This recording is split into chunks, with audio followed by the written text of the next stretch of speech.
La Chine impose des mesures de prévention strictes contre la dernière vague du variant Delta. Des questions se posent sur la stratégie de tolérance zéro du Parti communiste chinois et sur son efficacité. Une vidéo émerge du nouveau foyer viral de la Chine. Des rumeurs circulent en ligne selon lesquelles un étudiant serait mort peu après avoir reçu une dose d'un vaccin chinois.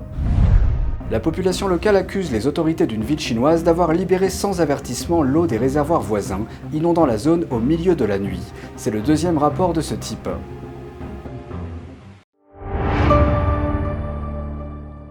Bienvenue de Regard sur la Chine, je suis Vladian Huitens. Avant de commencer, je vous rappelle que nous disposons d'une nouvelle chaîne YouTube sur Internet, NTD Actualité. Je vous invite à vous y abonner pour regarder les news. La dernière vague du variant Delta remet en question la stratégie de confinement du Parti communiste chinois fondée sur la tolérance zéro. Le régime a imposé des confinements stricts et il teste et trace de manière agressive dans tout le pays. Mais des experts disent que cela pourrait être à la fois coûteux et perturbateur. Les dirigeants du PCC pensaient pouvoir empêcher le virus d'entrer en Chine. C'était le cas jusqu'à ce que le variant Delta, hautement transmissible, commence à se propager rapidement dans le pays au cours des derniers mois. Face à la nouvelle épidémie de variant Delta qui s'est propagée dans 17 provinces chinoises, Pékin réagit en appliquant la même stratégie que celle qu'il a appliquée l'année dernière. Isolement des villes, tests de masse et traçage agressif.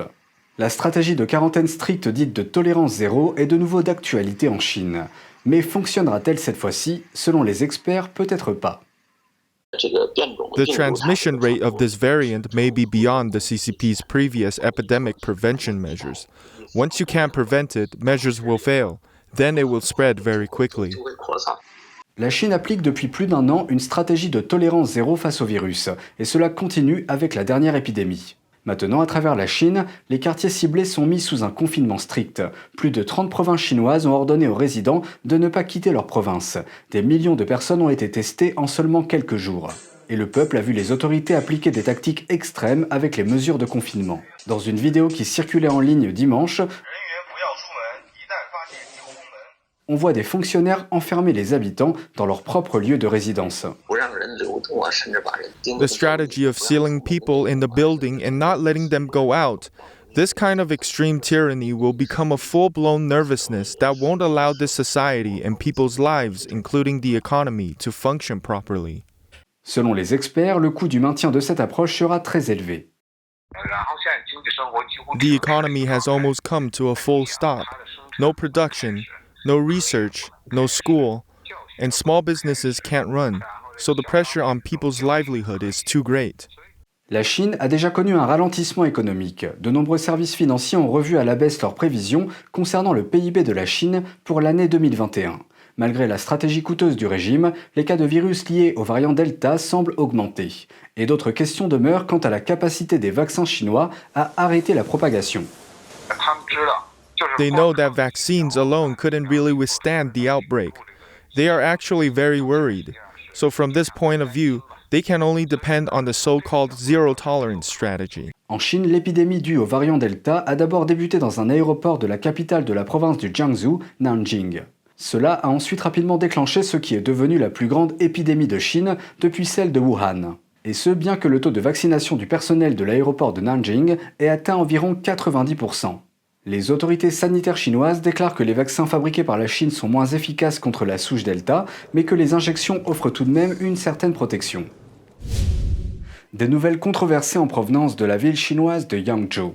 Dans cette ville, un jeune étudiant serait mort après avoir reçu une dose d'un vaccin contre la Covid-19 fabriqué en Chine. Une vidéo circulant sur les plateformes de réseaux sociaux chinois montre un collégien de la ville de Yangzhou allongé sur le sol. Il venait apparemment de recevoir une injection du vaccin chinois. Il s'est effondré peu de temps après. Des passants ont tenté de le ranimer, mais il n'a pas survécu. Les autorités chinoises n'ont signalé aucun décès lié aux patients vaccinés. Mais certains citoyens chinois ont publié des messages sur les réseaux sociaux affirmant le contraire, détaillant des cas de décès qui, selon eux, n'ont pas été signalés dans les rapports officiels. Une province du sud-ouest de la Chine a été frappée par de fortes pluies au cours du week-end. Une fois de plus, les autorités locales ont déversé l'eau des réservoirs pendant la nuit sans prévenir, ne laissant pas le temps aux gens d'évacuer. De fortes pluies ont arrosé certaines parties de la province du Sichuan dans le sud-ouest de la Chine au cours du week-end. L'averse s'est combinée à la libération de l'eau des réservoirs voisins, provoquant d'importantes inondations. Les magasins locaux sont maintenant submergés par les eaux. Les propriétaires de magasins sont vus en train de tenter de sauver leurs marchandises. La crue des eaux a également arrêté de nombreuses voitures, les laissant bloquées dans les rues. Des bâtiments ont également été endommagés. Les pluies ont cessé lundi dans la région, mais l'eau reste un problème. De nombreux endroits sont encore impraticables. Des rapports inquiétants sur les inondations proviennent également de la ville de Dazhou dans la province du Sichuan. Les habitants de cette ville affirment que de l'eau a été libérée des réservoirs voisins au milieu de la nuit, ce qui a provoqué l'inondation et n'a pas laissé aux habitants le temps d'évacuer. Alors que dans la ville de Dazhou, plusieurs endroits seraient parmi les plus touchés. There was a heavy rainstorm, and the reservoir discharge happened at around 1 a.m. When the torrents came, there was no way for the people to escape. It's a disaster and caused great loss. Water rose almost 7 feet deep, 2 meters, and washed away a lot. Hundreds of shops are gone. There's nothing left. Now the water recedes. The roads are broken, with no water, no gas, no electricity. Des vidéos montrent des personnes criant à l'aide alors que les courants menacent de les emporter. Mais des sauvetages audacieux ont lieu à la dernière minute. There's a reservoir, and it was discharged without warning. Some villagers were in severe condition yesterday because the torrents were too strong, and some houses were destroyed. Les habitants de Dazhou disent qu'au moins plusieurs dizaines de comtés ont été frappés par les inondations, avec près d'1 million de personnes touchées. Beaucoup ont été emportés par les eaux. Mais les médias d'État chinois affirment le contraire. Ils affirment qu'un peu plus de 120 000 personnes ont été touchées et qu'aucun décès n'a été enregistré jusqu'à présent. Le géant chinois du commerce électronique Alibaba a licencié un responsable qui est soupçonné d'avoir agressé sexuellement une employée. L'entreprise est déjà sous pression en raison des mesures de répression prises par les autorités. Voici les détails. Le géant technologique chinois Alibaba a licencié un manager accusé d'avoir agressé sexuellement une employée. C'est ce qui ressort d'un mémo du directeur général Daniel Zhang consulté par Reuters. L'entreprise est déjà sous la pression d'une répression gouvernementale. Elle doit maintenant faire face à un tollé sur les réseaux sociaux provoqué par ces accusations. Une employée a formulé ces allégations dans un document de 11 pages téléchargé sur le réseau interne d'Alibaba. Dans son récit, elle dit avoir été agressée lors d'un voyage d'affaires avec le directeur, qui était son patron, et un client en juillet. D'abord, dit-elle, le client l'a embrassée. Après avoir bu de l'alcool, elle s'est réveillée dans une chambre d'hôtel le lendemain.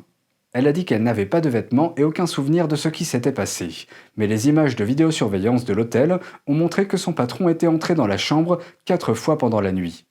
Après avoir signalé l'incident, l'employé a déclaré que le service des ressources humaines avait accepté de licencier son patron et de lui accorder un congé, mais qu'il n'avait apparemment pas donné suite. Après avoir fait le tour du réseau interne d'Alibaba, l'histoire a déclenché une tempête sur les réseaux sociaux. Alibaba a également suspendu d'autres membres du personnel dans le cadre de cette affaire et la police a déclaré qu'elle enquêtait. Dans sa déclaration, Zhang a déclaré « En commençant par moi, par la direction et par les ressources humaines, tout le monde chez Alibaba doit faire preuve d'empathie, réfléchir et agir. » Le mouvement chinois MeToo a commencé en 2018 par une accusation de harcèlement sexuel sur un campus universitaire. Mais MeToo a rapidement subi la pression des autorités, de nombreux cas n'étant toujours pas résolus. Le porte-parole médiatique du Parti communiste chinois, le Quotidien du Peuple, a averti Alibaba dans un article d'opinion lundi de faire attention à son pouvoir. Il écrit « Non seulement le pouvoir doit être gardé en cage, mais le capital aussi. N'imaginez pas que vous contrôlez tout comme les chaebols sud-coréens. Nous sommes en Chine. » L'article disait également que Alibaba a besoin de toute urgence d'un changement majeur pour supprimer ses vieilles méthodes et faire apparaître de nouvelles et bonnes méthodes. Shanghai a interdit les tests d'anglais pour les écoles primaires dans son nouveau programme scolaire. Le nouveau plan prévoit également des cours sur les pensées de Xi Jinping pour tous les élèves des écoles primaires et secondaires. Les responsables affirment que les écoles doivent s'en tenir à une éducation au socialisme et à la révolution. Shanghai apporte des changements à son système éducatif, interdit les tests d'anglais dans ses écoles primaires et fait des pensées de Xi Jinping un cours obligatoire. C'est ce que prévoit le nouveau programme scolaire de la ville pour l'automne. Les nouvelles règles interdisent également tout manuel d'anglais non autorisé provenant de l'extérieur de la Chine. Le nouveau plan rend les cours axés sur les pensées de Xi Jinping obligatoires dans toutes les écoles primaires et secondaires de Shanghai. Ces termes font référence à l'idéologie du dirigeant communiste, décrite comme le socialisme aux caractéristiques chinoises. Le bureau de l'éducation de Shanghai met également l'accent sur l'introduction d'une culture de la révolution et du socialisme dans l'ensemble du processus éducatif, de l'école primaire au collège. Selon l'universitaire américain Wu Zhuolai, le Parti communiste chinois tente de renforcer son contrôle interne en encourageant le culte de Xi Jinping et externe en prenant des mesures sévères. It's to ask our kids to learn less from outside of the curriculum, learn less English, and the time saved is to be put to learning Xi Jinping's thoughts. That's sheer brainwashing, because English allows you to know the world. Madame Li de Shanghai a déclaré à NTD qu'il est facile d'être asservi si les gens ne peuvent pas voir le monde extérieur.